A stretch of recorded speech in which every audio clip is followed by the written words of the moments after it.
Radhe Radhe everyone, आप सभी को दिवाली की बहुत बहुत शुभकामनाएं। फ्रेंड्स, आज की वीडियो में मैं आपको दिवाली की सरल एवं संपूर्ण पूजा विधि बताऊंगी। तो देखिए, सबसे पहले तो जहां पर भी हम दिवाली का पूजन करेंगे उस जगह को हम अच्छे से साफ कर लेंगे।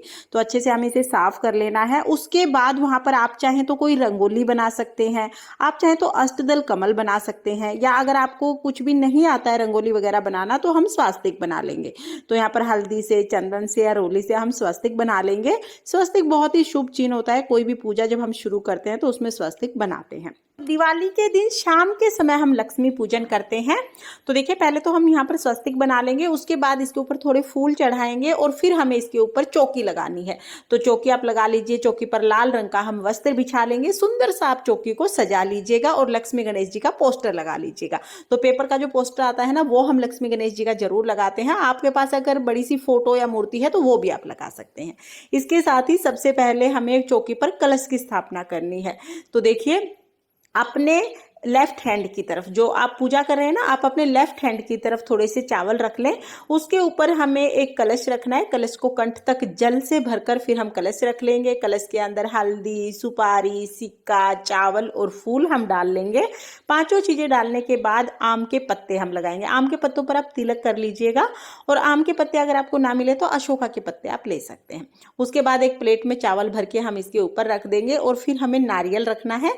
तो नारियल पर आप तिलक कर लें, मौली बांध ले, और फिर नारियल का मुख अपनी तरफ, पूजा करने वाले की तरफ करके नारियल को हम रख देंगे। ऐसे हम लक्ष्मी कलश की स्थापना कर लेंगे। उसके बाद लक्ष्मी जी, गणेश जी की मूर्ति को हम विराजमान करेंगे। तो आप अगर नई मूर्तियां लेके आए हैं तो उनको विराजमान कर ले, नहीं तो जो आपके पास मंदिर में पुरानी मूर्ति है या आपके पास चांदी की लक्ष्मी गणेश जी की मूर्ति है उनको आप विराजमान कर लीजिएगा। देखिए, लक्ष्मी गणेश जी को तो हमने विराजमान कर लिया है। इसके बाद हमें विष्णु भगवान को विराजमान करना है। तो अगर आपके पास विष्णु भगवान की फोटो या मूर्ति है तो आप उन्हें विराजमान कर लें। फोटो या मूर्ति नहीं है तो सुपारी के रूप में हम विष्णु भगवान को यहाँ पर विराजमान करेंगे। देखिए, लक्ष्मी जी के साथ विष्णु भगवान का होना जरूरी है, तो आप सुपारी के रूप में जरूर विराजमान कर लीजिएगा। तो इस तरह से हमने चौकी लगा ली है। चौकी लगाने के बाद हम सबसे पहले संकल्प करेंगे। तो हाथ में थोड़े से चावल लेकर हम लक्ष्मी जी के सामने संकल्प करेंगे कि हे माँ, आज मैं आपका पूजन कर रही हूँ, आप मेरे घर में स्थायी वास करें और मेरे घर में अन्न धन की बरकत करें। ये कह के जो हमने हाथ में चावल लिए हैं वो हम लक्ष्मी जी के चरणों में समर्पित कर देंगे। अब हम पूजा शुरू करते हैं।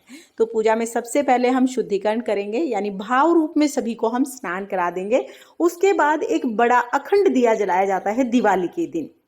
तो दिए को हम चावल का आसन देकर जलाएंगे। थोड़े से चावल या फूल रख के भी आप दीपक जला सकते हैं, या फिर आप स्वास्तिक बना लीजिए, अष्टदल कमल बना लीजिए। तो यहाँ पर मैंने स्वास्तिक बना लिया है चावल से। आप अगर ना बनाना चाहें तो कोई बात नहीं, थोड़े से चावल रख के भी आप दीपक को जला सकते हैं। तो दीपक को हमने यहाँ पर चावल का आसन दे दिया है। इस पर हम ये दीपक जलाएंगे। बड़ा दीपक जलाया जाता है, पूरी रात ये जलता है। तो ये दीपक हम जला देंगे। दीपक जलाने के बाद हम सभी को वस्त्र स्वरूप कलावा समर्पित करेंगे। तो देखिए, स्नान तो हमने करा ही दिया था, अब हम सभी को कलावा समर्पित कर देंगे। गणेश जी को हमने जनेऊ समर्पित कर दिया है। विष्णु भगवान को हम वस्त्र स्वरूप कलावा समर्पित करेंगे, साथ में जनेऊ समर्पित कर देंगे। और जो पोस्टर हमने लगाया है ना, उनको भी हम कलावा समर्पित करेंगे। इसमें लक्ष्मी जी, गणेश जी, सरस्वती माता, सभी देवी देवता है, तो सभी को हम कलावा समर्पित कर देंगे। लक्ष्मी माता को चुनरी समर्पित करेंगे। सभी को हम चंदन से और रोली से तिलक लगा देंगे। तिलक करेंगे, उसके बाद हम अक्षत समर्पित कर देंगे। तो देखिए, जब आप दिवाली का पूजन करेंगे ना, तो उत्तर दिशा की तरफ मुख करके हमें पूजन करना होता है। हो सके तो उत्तर दिशा की तरफ मुख कीजिएगा, क्योंकि लक्ष्मी जी, कुबेर जी का जो स्थान होता है वो उत्तर दिशा में होता है। तो उत्तर दिशा में आप कीजिए। उत्तर दिशा में अगर नहीं कर पा रहे हैं तो फिर पूर्व दिशा की तरफ भी कर सकते हैं। उसके बाद हम सभी को फूल समर्पित कर देंगे। और दिवाली के दिन लक्ष्मी जी को हो सके तो कमल का फूल आप जरूर समर्पित करें। कमल का फूल लक्ष्मी माता को बहुत ज्यादा प्रिय होता है और दिवाली के दिन बहुत आसानी से मिल जाता है। आप 1-2 दिन पहले भी लेके आ सकते हैं, पानी में रख दीजिएगा, फूल बिल्कुल ठीक ठाक रहेगा। और दिवाली के दिन जब पूजा करेंगे ना, तो बंद फूल नहीं चढ़ाना है, फूल को हमें पहले खिला लेना है। उसके बाद हम लक्ष्मी जी को कमल का खिला हुआ फूल समर्पित करेंगे। देखिए, अगर आपको कमल का फूल किसी कारण से नहीं मिलता है तो फिर आप गुलाब का फूल भी समर्पित कर सकते हैं। लाल गुलाब भी माता लक्ष्मी को अति प्रिय होता है, तो आप गुलाब का फूल भी समर्पित कर सकते हैं। उसके बाद फूल समर्पित करने के बाद लक्ष्मी माता की जो प्रिय चीजें होती हैं वो हम समर्पित करेंगे। तो यहाँ पर हमने गोमती चक्र ले लिए हैं। 5 गोमती चक्र मैं समर्पित कर दूंगी। उसके बाद कमल गट्टे हम समर्पित करेंगे और कोड़ी जो होती है कोड़ी भी हम समर्पित करेंगे। मैं 5-5 की संख्या में समर्पित कर रही हूँ, आप कितने भी समर्पित कर सकते हैं। फिर हल्दी, सुपारी, लौंग, इलायची, ये सभी चीजें हम लक्ष्मी माता को समर्पित कर देंगे। इसके साथ ही धनतेरस के दिन जो आपने बर्तन खरीदे हैं वो भी हमें लक्ष्मी माता को समर्पित करने हैं, यानी चौकी पर ही हमें बर्तन रख देंगे, इनका भी हमें पूजन करना है।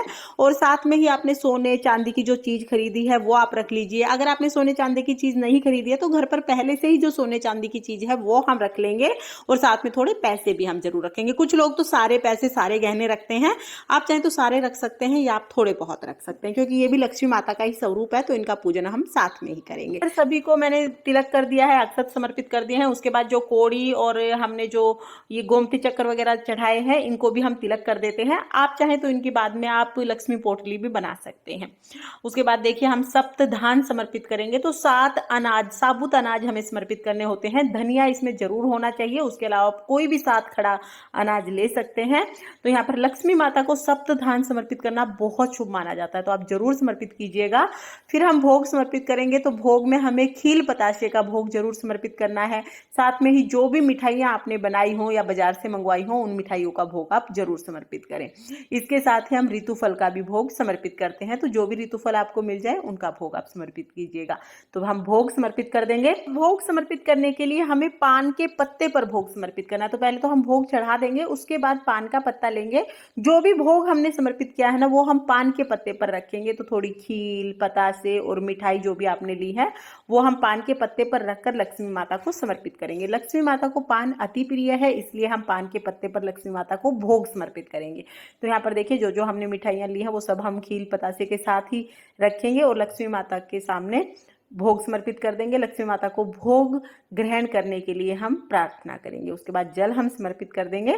तो इस तरह से हमें भोग समर्पित कर देना है। इसके बाद हम लक्ष्मी जी की कथा सुनते हैं, तो अपने सीधे हाथ में थोड़े फूल और चावल लेकर हम लक्ष्मी जी की कथा सुन लेंगे। अगर आप कथा सुनते हैं तो कथा सुन लीजिए, अगर आप लक्ष्मी जी के मंत्रों का जाप करते हैं तो लक्ष्मी जी के मंत्रों का जाप कर लीजिए।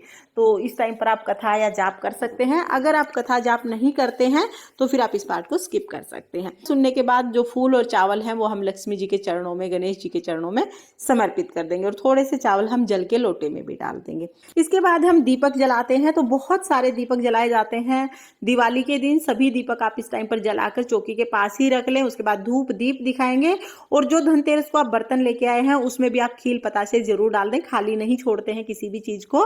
और फिर हम लक्ष्मी माता को धान की खील समर्पित करेंगे, तो खील की वर्षा करना बहुत जरूरी होता है। दोनों हाथों में खील लेके खड़े होकर लक्ष्मी माता के ऊपर हम धीरे धीरे से खील की वर्षा करते हैं। तो ये धान की वर्षा या खील की वर्षा इसको बोलते हैं, बहुत शुभ रहता है। घर के सभी सदस्यों से आप खील की वर्षा जरूर करवाइएगा। उसके बाद फिर हम दीपक जलाकर आरती करते हैं। तो जो बड़ा दिया है ना उसको नहीं हम उठाते हैं, वो अखंड दीपक होता है, उसे रखे रहने देते हैं। अलग से हम दीपक जलाते हैं और बहुत सारे दीपक जलाए जाते हैं। तो किसी भी दीपक से आप अलग से एक थाली में दीपक ले लीजिएगा, धूप जला लीजिएगा। धूप दीप से फिर हम लक्ष्मी माता की आरती करते हैं। तो बहुत ही प्रेम पूर्वक यहाँ पर हम गणेश जी की, माता लक्ष्मी की आरती करेंगे। पता नहीं क्यों बहुत से लोग कहते हैं कि लक्ष्मी माता की आरती नहीं करते हैं, लेकिन भाई हमारे यहाँ तो हर वर्ष बड़े धूमधाम से सारा परिवार मिलकर लक्ष्मी माता की आरती करता है। तो बहुत प्रेम पूर्वक आरती करेंगे। आरती करने के बाद हाथ जोड़कर लक्ष्मी माता से अपने घर में स्थायी निवास करने के लिए प्रार्थना करेंगे, घर में अन्न धन की बरकत करने के लिए प्रार्थना करेंगे। इस तरह से हमारी जो पूजा है वो पूर्ण हो जाएगी। पूजा के बाद जो जल का लोटा है ये हम तारों को अर्घ दे देंगे। तारे ना दिखे तो आप पौधों में भी सींच सकते हैं। और